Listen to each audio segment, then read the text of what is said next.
इस वक्त आप देख सकते हैं यहाँ पे इस कैदी वैन के अंदर काफ़ी देर से धूप में खड़ी हुई थी, तो एक बंदा यहाँ पे बेहोश हो गया और ये अंदर से खड़का रहे हैं। अभी अंदर बेहोश हो रहे हैं और इंसानियत भी नहीं रही। इंसानियत के नाते ही उनको बाहर निकाल लो। खुदा के बंदे, थोड़ा सा अल्लाह का खौफ भी कर लो। वो इंसान है, मर जाएंगे। वो पीट रहे हैं, चीख रहे हैं कि हम बेहोश हो गया है एक बंदा अंदर। अगर वो बेहोश हो रहे हैं तो इतना तो उन पे तरस खा लो कि वो इंसान तो हैं। इंसानियत भी नहीं रही यहाँ पे, मुसलमानियत भी नहीं रही यहाँ पे। ये होती है इंसानियत और ये होती है मुसलमानियत। तो भाई ये देख लो पाकिस्तान में क्या अनहोनी हो रही है। आप एक चीज़ का अंदाज़ा लगाओ, उज़्मा खानम साहिबा और अलीमा खानम साहिबा दो थी खवातीन, सिर्फ अकेली खड़ी हुई थी। उनको गिरफ्तार किया जिन्होंने 144 की वायलेशन नहीं की, यानी 5 बंदों से ज़्यादा होती है 144 की भी। जिन्होंने 144 की वायलेशन भी नहीं की उन पर 780 लगा दिया। अफसोस का मकाम नहीं है। सर अभी खौफ खुदा करो। अंदर कितने लोग अंदर ये आप देख सकते हैं एक गाड़ी और अदालत में पेश किए बगैर यहाँ से लेकर जा रहे हैं और इनके जो लवाहिकीन हैं वो यहाँ पे प्रोटेस्ट कर रहे हैं और इसके अंदर बताया जा रहा है कि एक बंदा बेहोश भी हो गया है और उसको यहाँ से पिम्स हॉस्पिटल लेके जा रहे हैं। ये आप देख सकते हैं मीडिया वाले भी यहाँ पे कवरेज कर रहे हैं और इसके साथ जो उनके लवाहिकीन हैं वो भी चीखते रहे और जो अंदर गाड़ी के अंदर लोग मौजूद थे वो भी चीखते रहे हैं कि एक बंदा बेहोश हो गया है, उसको पानी चाहिए। और यहाँ से इस वक्त कैदी की जो वैन है उसको लेके चले गए हैं। इससे पहले अलीमा खान और उज़्मा खान और दीगर जो खवातीन थी उनको भी यहाँ पे अंदर नहीं पेश किया गया और उनको भी यहाँ से लेके चले गए हैं। बेटियों का एहतराम नहीं रहा। कहाँ लेके जा रहे हैं इस मुल्क को? हमारी अदालतों के हाल देखिए, हमारी आंखों ने कहा तो करा दे दहशतगर्दी की नामजद की रियासत तो माँ की जैसी होती है। भाई ये कॉल करा दे, भाई ये कॉल करा दे। किसको आप ये सारी चीजें हैं आपके अंदर होश का मकाम है। मैं समझता हूँ होश के साथ सारा मुल्क पाकिस्तान में बचा लो। ये देखिए, मैं कह देता हूँ, ये देखिए, ये बता रहे हैं आपको हमारे सारे तो तशद्दुद थे, सब पे तशद्दुद हुआ है। तशद्दुद सब पे हुआ है। तशद्दुद सारे में था, तशद्दुद सब पे हुआ है। ये देखें, ये हाल है। इस हद तक तशद्दुद कर रहे हैं, बांधे हुए लोगों को, पकड़े हुए लोगों को मार रहे हैं। अफसोस का मकाम है। क्या रियासत ये सलूक करती है? रियासत माँ के जैसा हुआ करती है। रियासत के ये आदाब होते हैं, रियासत के ये असूल होते हैं, ये कानून होते हैं। मैं समझता हूँ हमें खौफ खुदा ख़त्म हो गया है हमारे अंदर। हम इंसानियत खो रहे हैं। अगर इंसानियत का यहाँ पे होता, थोड़ा सा भी कोई इंसानियत का राज होता तो ये नौबत ना आती। वो वैन भी भरी हुई है, आपको बता रहे हैं कि तशद्दुद हुआ है। ये वैन भी भरी हुई है, आपको बता रहे हैं देखिए जी, ये मुख्तलिफ जगहों से गिरफ्तार हुए। इनमें कुछ ऐसे हैं जो मार्केट्स में अपने काम काज पे मजदूर थे, वो कर रहे थे, उनको भी गिरफ्तार किया।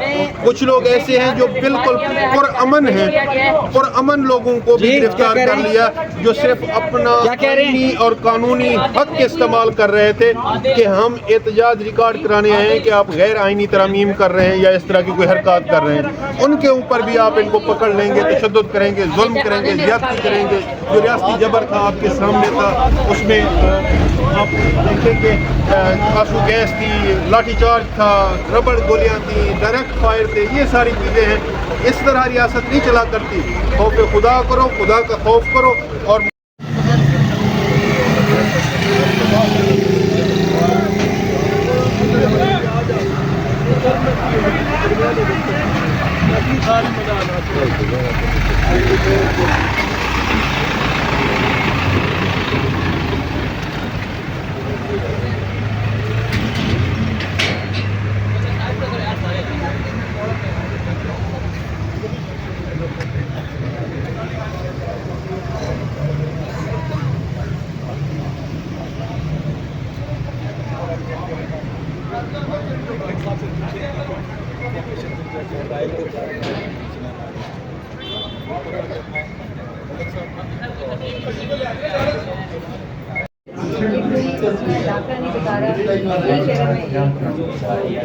ये ज्यादातर रेजिडेंट है इधर के, 26 नंबर के रेजिडेंट। लगता वो से रिहायशी है कि ना, सकून में है सारे। सोशल मीडिया का ये कि जैसे खान सकून में कोई मसला नहीं है। हम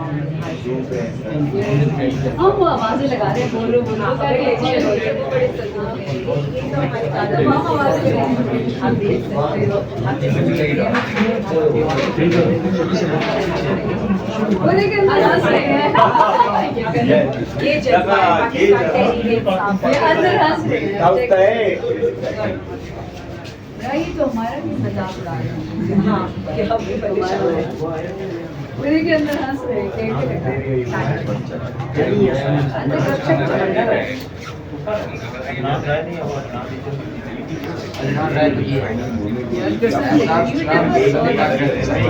हंस रहे हैं अंदर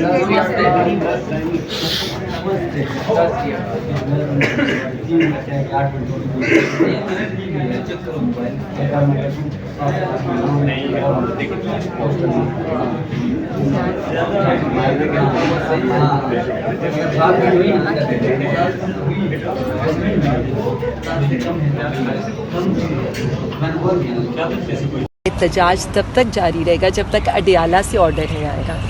और वैसे भी जलसे का टाइम होता है, एहतजाज का क्या टाइम होता है? जब तक हमारा कारकुन इस वक्त मैदान में मौजूद है तब तक हम भी मौजूद हैं। और जब तक मैंने यही कहा है इंशाअल्लाह ताला ऑर्डर जब अडियाला से आएगा तो एहतजाज ख़त्म होगा। लेकिन मैडम गंडापुर के बारे में आपकी क्या राय है? 190 मिलियन पाउंड केस जब से अडियाला में ज़ेर समाअत है, वकला के इसरार के बावजूद समाअत जो है 1 या 2 दिन से ज़्यादा मुलतवी नहीं होती। आज 19 अक्टूबर तक मुलतवी हो गई है, तो बानी चेयरमैन तक रीच आउट कर सकेंगे तो ही हदायत वहाँ से आ सकेंगी। अब तो गैप आ गया। देखें, अब मेरी एक बात सुने, हमें अभी एक ऑर्डर आया है ना कि दफ़ा 804 लगी हुई है इस वक्त डी चौक के ऊपर, उसी ऑर्डर पर चलेंगे, चाहे 19 अक्टूबर तक मुलतवी हो जाए और खान तक एक्सेस ना दें। हम सिर्फ इतना जानते हैं कि जैसे 7:30 बजे जाना पड़ा था ना, तो फिर जेल तो खुल ही जाती है और मुलाकातें भी हो जाती हैं और पैगामात भी आ जाते हैं। तो इसलिए इंतज़ार करें, अवाम तो डटी हुई है, हम भी डटे हुए हैं, तहरीक इंसाफ डटी हुई है। सिर्फ ऑर्डर आएगा तो बानी हमारे कायद का, वज़ीर आज़म इमरान खान का, उसके अलावा कोई ऑप्शन। वर्कर ये कह रहे हैं कि अली अमीन गंडापुर ने पाकिस्तान तहरीक इंसाफ को और पाकिस्तान तहरीक इंसाफ के वर्कर को बहुत बड़ा डांच दिया है सोशल मीडिया के ऊपर। जिस तरह कल की उनकी तकरीर है, एज ए सहाफ़ी भी मैं कह सकता हूँ कि उनकी तकरीर में भी बड़े शुबात थे। आपकी राय क्या है कि अली अमीन गंडापुर खुद जो है वो रुपोश थे या उनको गिरफ्तार किया गया था? सबसे पहले आपने मेरी राय पूछी है, फिर मैं कारकुनीन का भी बताती हूँ। जब तक खान साहब, वज़ीर आला अली अमीन गंडापुर साहब के ऊपर उनका एतमाद है, पूरी पाकिस्तानी तहरीक इंसाफ उनके साथ खड़ी है। मैं पाकिस्तानियों के लिए, कारकुनीन के लिए सिर्फ इतना कहती हूँ, लीडर एक ही पैगाम देता है वज़ीर आज़म इमरान खान कि मैं आखिरी बॉल तक खेलूँगा। तो आप कैसे ये सोच सकते हैं कि हम पीछे हट जाएंगे? और आप कैसे